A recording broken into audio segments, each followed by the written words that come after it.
the last sort of reservoir of support for unconditional, love of Israel in the United States is Trump loyalists. And Trump is now, on the record attacking Netanyahu, on the record endorsing this deal.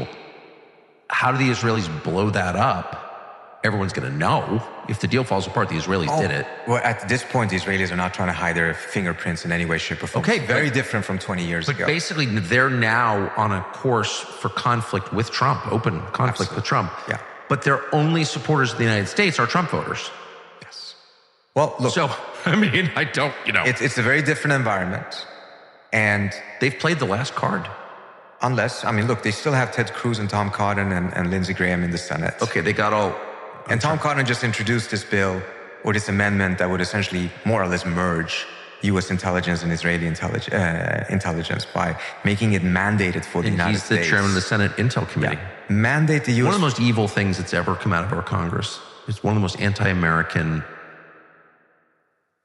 anyway. Yeah. I encourage everyone, go to Responsible Statecraft. What is that? What is the Tom Cotton story? I don't know the story. I don't know exactly why he ended up... he was a protege of Bill Kristol and served in Iraq, if I'm not mistaken. I'm not really sure exactly how deep his ideological commitment to this is or if it's other reasons. But Paul Pillar, former CIA legend in many ways, someone who really stood up against manipulation of intelligence during the Bush years, trying to get us into that Iraq war, has a fantastic piece laying out exactly what this is on Responsible Statecraft and showing that this is an extremely dangerous situation. And what they're trying to do, not only with that, but also with 224, in which they're trying to take away the aid, because the aid is public, it's scrutinized, etc. They're all trying to do it in some sort of a procurement, accounting exercise. So it will continue to happen, probably even more money for Israel, but it will all be hidden in the bureaucracy with no congressional oversight.